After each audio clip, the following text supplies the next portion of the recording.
Welcome back to the channel everyone. मैं हूं CA कविता और आज हम लोग देखेंगे कि इंपोर्ट एक्सपोर्ट लाइसेंस आपको किस तरीके से अप्लाई करना है। इंपोर्ट एक्सपोर्ट लाइसेंस को अप्लाई करने के लिए सबसे पहले आपको dgft.gov.in की वेबसाइट पे आना है। यहाँ आने के बाद आप देखेंगे राइट हैंड साइड में आपके पास ऑप्शन आएगा अप्लाई फॉर आईईसी का। यहाँ आप लोगों को क्लिक कर देना है। जैसे ही आप क्लिक करेंगे आपसे आपका यूजर नेम और पासवर्ड मांगेगा। अगर ऑलरेडी आप यहाँ पे रजिस्टर कर चुके हैं अपने आप को तो आपको अपना आईडी पासवर्ड डालना है। अदरवाइज आप यहाँ पे create as a new user पे क्लिक करेंगे। यहाँ पे आपको सिलेक्ट करना है कि आप एज एन इम्पोर्ट एक्सपोर्टर जो है वो अप्लाई कर रहे हैं या आप कोई IMNC NC EFC कौन टेक्निकल अथॉरिटीज हैं। तो यहाँ पे जनरली जो आप इम्पोर्टर या एक्सपोर्टर ही अप्लाई करते हैं तो आपको यहाँ पे इम्पोर्टर या एक्सपोर्टर पे क्लिक कर देना है। अपना फर्स्ट नेम आपको यहाँ डालना है, लास्ट नेम आपको यहाँ डालना है, email ID, mobile number, pin code, district, state, city, ये सभी चीज़ें यहाँ पे एंटर कर देनी है। देन आप कैप्चा डालने के बाद यहाँ क्लिक करेंगे, सेंड OTP पे आप क्लिक कर देंगे। जो OTP है OTP मेल आईडी पे भी जाएगा, इस मोबाइल नंबर पे भी जाएगा। तो दोनों OTPs डालने के बाद आपने कंटिन्यू के बटन पे क्लिक कर देना है। जैसे ही आप लोग OTP एंटर करेंगे आप लोगों के पास मैसेज आ जाएगा। जब आप रजिस्टर कर लेंगे तो आप लोगों का आईडी और पासवर्ड आपके मेल के ऊपर आ जाएगा। वहां से आपने आईडी पासवर्ड लेना है, अप्लाई फॉर आईईसी पे जाना है। यहाँ आपने अपनी मेल आईडी डालनी है, पासवर्ड डालनी है, कैप्चा डाल के आप लोगों को लॉगिन कर देना है। इसके बाद आपके पास ये ऑप्शन आएगा, आप लोग यहाँ अपना करंट पासवर्ड डालिए और न्यू पासवर्ड आपको यहाँ पे रखना है, जो भी न्यू पासवर्ड आप लोग सिलेक्ट करना चाहते हैं। देन आप सबमिट के बटन पे क्लिक कर दीजिएगा। ध्यान रखिएगा नया पासवर्ड जो भी होगा वो बिल्कुल सिक्योर बनाइएगा। एटलीस्ट उसके अंदर एक अपर केस का अल्फाबेट, एक लोअर केस का अल्फाबेट, एटलीस्ट एक नंबर होना चाहिए। इनमें से कोई भी एक्सेप्टेबल कैरेक्टर उसके अंदर आपको इंक्लूड करना है। तो स्ट्रॉन्ग पासवर्ड आपको यहाँ पे बनाना है। देन आप लोग सबमिट के बटन पे क्लिक कर देंगे। अब यहाँ पे आपको ओके पे क्लिक कर देना है। जब आपने अपना नया पासवर्ड बना लिया है उसके बाद आप लोग लॉगिन कीजिएगा। अगेन नए पासवर्ड के साथ लॉगिन आपको कर लेना है। यहाँ पे अगेन जब आप लॉगिन करेंगे ये पेज आप लोगों के पास ओपन हो जाएगा। यहाँ से आपको अप्लाई आईईसी के ऊपर क्लिक कर देना है। यहाँ आने के बाद आपको यहाँ पे ऑप्शन मिलेगा लेफ्ट हैंड साइड पे, देखिए स्टार्ट फ्रेश एप्लीकेशन का।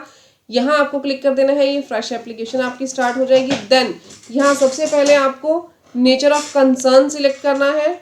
अब नेचर ऑफ कंसर्न में आप देखेंगे यहाँ पे बहुत सारे ऑप्शंस आएंगे कि आपकी फर्म जो है वो प्रोप्राइटरशिप फर्म है, पार्टनरशिप है, LLP है, प्राइवेट लिमिटेड है, पब्लिक लिमिटेड है। तो जो आपकी कंसर्न का स्टेटस है वो आपको यहाँ पे सिलेक्ट कर लेना है। मेरे केस में प्रोप्राइटरशिप है तो मैं प्रोप्राइटरशिप फर्म यहाँ पे सिलेक्ट करूंगी। फर्म का नेम आपको यहाँ डालना है। अगर आपके पास GST नंबर है या MSME रजिस्ट्रेशन है तो जो भी उसमें आपकी फर्म का नाम लिखा होगा वो नेम आपको यहाँ पे एंटर करना है।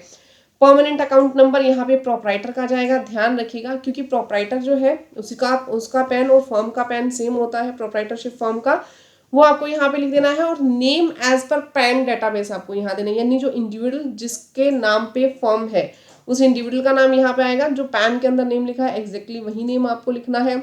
डेट ऑफ बर्थ आपको यहाँ लिख देनी है। देन आपसे पूछेगा कैटेगरीज क्या है एक्सपोर्टर की, कि क्या वो कोई मर्चेंट एक्सपोर्टर है, मैन्युफैक्चरर है, मैन्युफैक्चरर एक्सपोर्टर है, सर्विस प्रोवाइडर है या अदर्स है।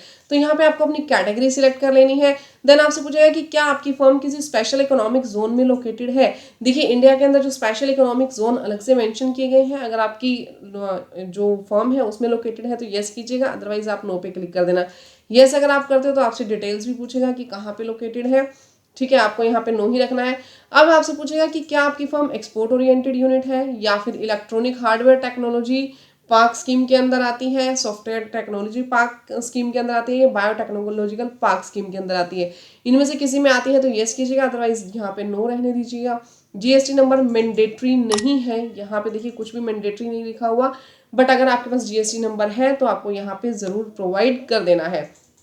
नेक्स्ट अगर मैं आपसे बात करूं तो अगर आपकी जो फर्म है वो पार्टनरशिप फर्म है, कोई रजिस्टर्ड सोसाइटी है, ट्रस्ट है या फिर कंपनी है तो आपको उसका इनकॉर्पोरेशन का प्रूफ यहाँ पे लगाना है। For example private limited company है तो COI आप यहाँ लगा सकते हैं।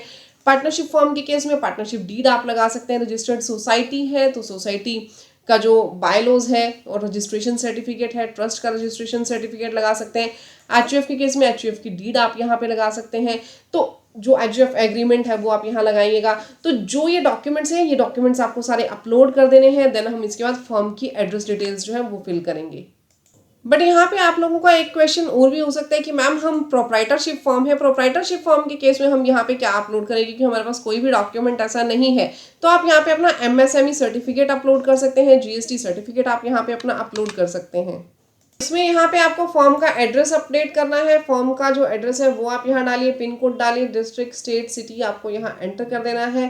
देन उसके अकॉर्डिंग आपको यहाँ पे जो रीजनल ऑफिस है वो यहाँ पे सिलेक्ट करना है DGFT का। देखिए यहाँ पे मैंने रेंडमली एड्रेस डाल दिया है, तो जैसे ही मैं पिन कोड एंटर करूंगी उसके बाद जुरिडिक्शनल ऑफिस जो है वो ऑटोमेटिकली यहाँ सिलेक्ट हो जाएगा। देन आपको यहाँ पे एड्रेस की जो कंफर्मेशन डॉक्यूमेंट है वो अपलोड करने हैं। अब कंफर्मेशन डॉक्यूमेंट आपके पास क्या रहेंगे, देखिए अगर आपके पास लीज डीड है, रेंट एग्रीमेंट है, टेलीफोन बिल है, इलेक्ट्रिसिटी बिल है जो कि पोस्ट पेड होना चाहिए, या मोबाइल बिल है आपका जो पोस्ट पेड होना चाहिए, वो आप यहाँ पे लगा सकते हैं।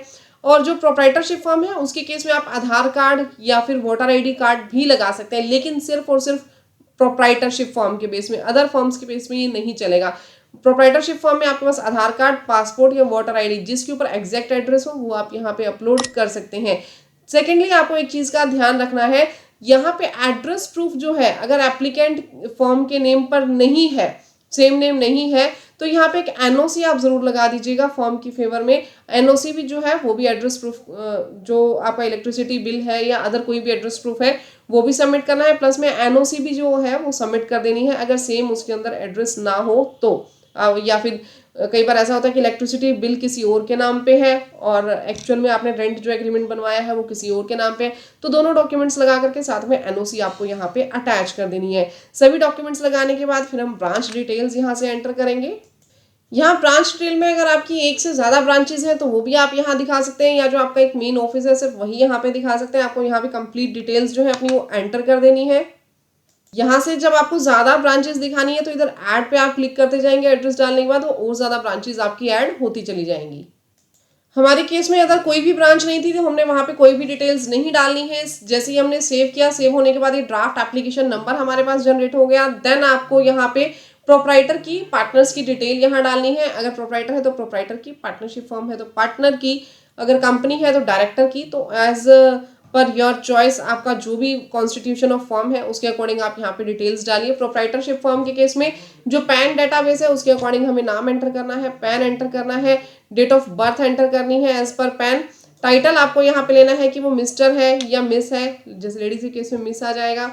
देन आपको यहाँ पे नेम डाल देना है, फादर नेम डाल देना है, एड्रेस आपको यहाँ पे सिलेक्ट कर देना है। ये कंप्लीट डाटा आपको एंटर कर देना है। इसके बाद आप सेव एंड नेक्स्ट के बटन पे क्लिक कर देंगे। इसके बाद आपको अपने बैंक अकाउंट की डिटेल यहाँ एंटर करनी है। आप अपना account number, account holder name, IFSC जो IFS कोड है उसका वो आपको यहाँ डालना है। बैंक का नेम आपको यहाँ से सिलेक्ट कर लेना है। बैंक जो ब्रांच नेम है वो सिलेक्ट करनी है आपको। उसके बाद आपको यहाँ पे अपना एक कैंसिल चेक की कॉपी लगा देनी है, या फिर जो आपका पासबुक है उसके फर्स्ट पेज की कॉपी आपको यहाँ पे अपलोड कर देनी है।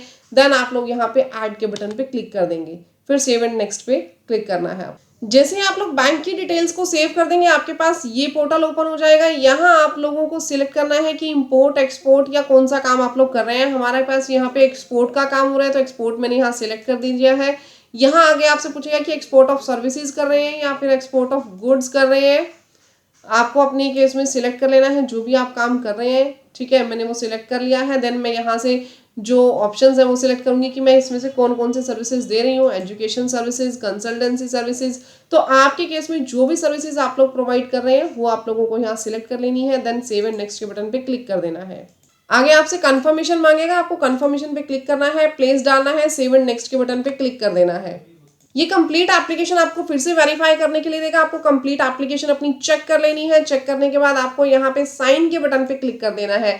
साइन के बटन पे क्लिक करने के बाद आपको कह रहे हैं कि आप उसके बाद एडिट नहीं कर पाएंगे एप्लीकेशन, आपको ओके पे क्लिक करना है। अब आपके पास दो ऑप्शन है वेरीफाई करने के लिए, एक तो आप आधार से साइन कर सकते हैं, दूसरा डिजिटल सिग्नेचर से साइन कर सकते हैं। आपको इन दोनों में जो भी ऑप्शन बेटर लगे आप उससे कर सकते हैं। आधार ही साइन के लिए जब आप जाएंगे तो एक OTP जाएगा आपके आधार वाले नंबर पे, आपको यहाँ पे क्लिक कर देना है।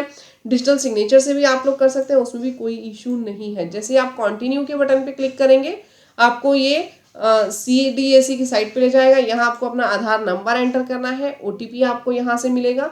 OTP आपको यहाँ पे एंटर कर देना है। जैसे आप आधार के ऑप्शन को सिलेक्ट करेंगे ये पेज आप लोगों के पास ओपन आ जाएगा। यहाँ पे आधार OTP पे आपको क्लिक करना है, आधार नंबर आपको एंटर करना है। जो भी आधार नंबर आप एंटर करेंगे यहाँ गेट OTP करेंगे, देन आपको अपना OTP यहाँ एंटर करना है। इधर क्लिक करने के बाद सबमिट के बटन पे आप लोगों को क्लिक कर देना है। जैसे आप OTP डाल देंगे ये मैसेज आप लोगों के पास आ जाएगा कि डॉक्यूमेंट साइन सक्सेसफुली। यहाँ आपको ओके के बटन पे क्लिक करना है, देन आपको प्रोसीड टू पेमेंट पे जाना है। प्रोसीड टू पेमेंट पे आप क्लिक कर देंगे। यहाँ पे पेमेंट आपको करनी है IEC अप्लाई करने के लिए। जैसे आपने पेमेंट सबमिशन पे क्लिक किया ये वाला पेज आप लोगों के पास ओपन हो जाएगा। यहाँ से आपको कन्फर्म के बटन पे क्लिक कर देना है। आपके पास डिफरेंट ऑप्शंस आ जाएंगे कि आप UPI से पे करना चाहते हैं या किस माध्यम से आप पे करना चाहते हैं। जिस भी माध्यम से आप पे करना चाहें आप पे कर सकते हैं। फीस आप लोगों की पे हो जाएगी। पे होने के बाद आप लोगों के पास एक नंबर जनरेट हो जाएगा, उससे आप ट्रैक कर सकते हैं अपने IEC के सर्टिफिकेट को। विद इन 24 आवर्स आपके पास ये सर्टिफिकेट ऑनलाइन अवेलेबल हो जाएगा। तो गाइस बहुत इजी प्रोसेस है इंपोर्ट एक्सपोर्ट के लाइसेंस को अप्लाई करने के लिए। अगर आप लोग हमारे थ्रू अप्लाई करवाना चाहते हैं तो हम लोग भी आप लोगों को बिल्कुल नॉमिनल चार्जेस में अप्लाई करके दे देंगे। आप लोग नीचे हमारे नंबर पे कांटेक्ट कर सकते हैं अगर आपको कोई भी इसके रिगार्डिंग पेड इंक्वायरी लेनी है तो बहुत ईजी प्रोसेस आप लोगों को मैंने बताया। अगर वीडियो अच्छी लगी तो वीडियो को लाइक, चैनल को सब्सक्राइब जरूर कीजिएगा और इस तरीके की डेली वीडियोस की अपडेशन पाने के लिए नोटिफिकेशन के बटन पे क्लिक कर दीजिएगा। Thank you everyone, thank you.